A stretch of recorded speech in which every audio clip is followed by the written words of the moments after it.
చంద్రమోహన్ రెడ్డి కథ అయిపోయింది. ఈరోజు దాదాపుగా అంతిమ తీసుకొచ్చాడు. అంతిమ తీసి అంటే హరిశ్చంద్రలో కాటి సీన్లాగా ఏదో మామూలుగా కర్ర కొండ పట్టుకొని తిరిగినట్టుగా పాపం ఈ పేపర్లు పట్టుకొని మీడియా వాళ్ళ ముందు చూపిస్తున్నాడు. ఇదిగో ఈ కాగితాలు అని చూస్తే అర్థమైపోయింది. అంతిమ దిశలో హరిశ్చంద్రుడు కాటి సీన్ గుర్తుకొస్తుంది ఆయన తమరు చూస్తానని చెప్పి నీ కథ కాటి సీన్కి వచ్చేసింది, హరిశ్చంద్రుడి సీన్కి వచ్చేసింది. కాబట్టి అటువంటి పరిస్థితుల్లో నువ్వేదో అది ఇది అని చెప్పుకోవడం కాదు. నేను కోరుకునేది ఏంటంటే చంద్రమోహన్ రెడ్డి దుర్మార్గం, చంద్రబాబు నాయుడు విమర్శిస్తున్నాడు. ఎందుకు విమర్శించడం? చంద్రబాబు నాయుడు విమర్శించడం వల్ల తప్పే ఉంది. చంద్రబాబు నాయుడు తప్పు చేస్తే విమర్శించమా? చంద్రబాబు నాయుడు విమర్శిస్తేనే నేరస్తుడు అయిపోతాడా? చంద్రబాబు నాయుడు విమర్శిస్తున్నాడు, నన్ను విమర్శిస్తున్నాడు, అయినా అధికారులు పట్టించుకోవడం లేదంటే అధికారులు ఎందుకు పట్టించుకుంటారు? నువ్వు చెప్పిన అధికారులు ఉద్యోగులు బాగుంగొట్టుకోరు. కాబట్టి నేను మరలా సవాలు విసురుతున్నా. నీకు దమ్ము ధైర్యం ఉంటే నువ్వు ఇరికించాలని చూసే ప్రయత్నం చెప్పాక ఇరికించాలంటే చాలా ఇబ్బంది పడిపోతావు అబ్బాయి. నువ్వు తట్టుకోలేవు. నువ్వు తర్వాత నువ్వు ఏదైనా వాస్తవం ఉంటే విచారణ చేపించు. నేను నీకు ఛాలెంజ్ విసురుతున్నా, అనేక సందర్భాల్లో విసిరినా మళ్ళా విసురుతుండా. నువ్వు దమ్ము ధైర్యం ఉంటే మూడే నీకు ఆప్షన్. ఒకటి, నా మీద విచారణ జరిపించి నువ్వు రుజువు చేయి. Number 1 option. నీకు చేత కాలేదన్నావా? నేను నీ మీద ఆరోపణలు చేశా, నువ్వు నా మీద ఆరోపణలు చేసావు. ఇద్దరం వెళ్దాం, మ్యూచువల్ కన్సెంట్తో సిబిఐ విచారణ వేయండి అని చెప్పి హైకోర్టుకు వెళ్దాం. నేను సిద్ధంగా ఉన్నా. నువ్వు ఎప్పుడో సమయం టైం చెప్తే నేను తీసుకొచ్చి నా అఫిడవిట్ ఫైల్ చేస్తా.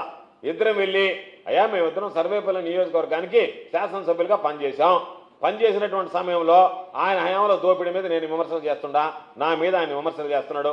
ఈ రెంటి మీద సిబిఐ విచారణ జరిపించండి అని చెప్పి. ఎందుకంటే నా మీద సిబిఐ విచారణ జరిగింది. సిబిఐ విచారణ జరిగినప్పుడు సిబిఐ క్లీన్ చిట్ ఇచ్చింది. అప్పటిదాకా పాపం శిక్ష కూడా ఈయనేసాడు. అపహార కేసు అని చెప్పి ఇన్ని నెలలు ఇన్ని సంవత్సరాలు జైలు శిక్ష ఉందని చెప్పి పాపం ఈయనే వేసాడు. ఈయనే పోలీసు, ఈయనే జడ్జి, ఈయనే మొత్తం అన్నీ. కాబట్టి ఈరోజు నేను నీకు ఇచ్చేటువంటి ఆప్షన్ నెంబర్ 1 ఆప్షన్, నువ్వు ఎంక్వైరీ చేయించగలవా? ప్రభుత్వం నీ చేతిలో ఉంది. లేదనుకుంటే సిబిఐ చేత సిద్ధంగా ఉన్నా. ఏదన్నా ఉంటే న్యాయస్థానంలో ఎవడన్నా పోతే నీ ముఖం మీద కొడతారు ఎత్తుకొని పోతే. సిబిఐ విచారణకు సిద్ధంగా ఉన్నావా?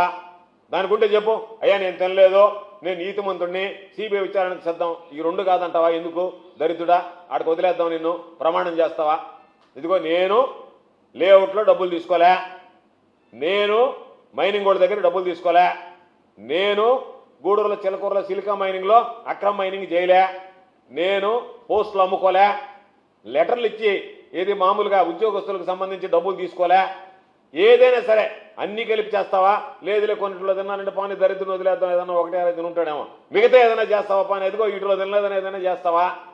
కాబట్టి నీకు సిగ్గు, శరము, లజ్జ, మానవ అభిమానం అనేటువంటి ఉంటాయి. ఏం లేనటువంటి వాడు, నువ్వన్నీ వదిలిపెట్టేసినటువంటి వాడి, ఒట్టుపెత్తలతో తిరిగేటువంటి వాడి. కాబట్టి అది ఏదన్నా ఉంటే నీకు, నువ్వు సిబిఐ ఎంక్వైరీకి సిద్ధపడితే రా, సిబిఐ విచారణ వేద్దాం. రేపే పోదాం హైకోర్టుకి. నువ్వు సమయం చెప్పు, ఎన్ని గంటలకు వస్తావో. నేను హైకోర్టుకి అయ్యా మా ఇద్దరి మీద ఉండేటువంటి ఆరోపణల మీద సమగ్రమైనటువంటి విచారణ జరపాలా, రాష్ట్ర ప్రభుత్వం సరిగ్గా జరపదు, మనం లొడ్డు విషయంలో పోయాం కదా, అట్లా హైకోర్టుకు పోదామా, సుప్రీంకోర్టుకు పోదామా, దేని దగ్గరికి పోదామా ఉంటే నీలాంటి అవినీతి పరుడు భయపడతాడు కానీ నీతిగా బతికేటువంటి వాడు. నువ్వు నా మీద సిబిఐ గురించి చెప్పావు, రేవు పార్టీ అన్నావు, ఎట్టపోయావురా దరిద్రుడా? రేవు పార్టీని గురించి ఏం మాట్లాడావు? ఆ రోజు ఏం చెప్పావు? రా, ధైర్యం ఉంటే తీసుకురా, నాదేదో పాత్ర ఉందన్నావు కదా. నేను ఆ రోజు నిన్ను ఛాలెంజ్ విసిరా, మరలా ఈరోజు ఛాలెంజ్ విసురుతుండా.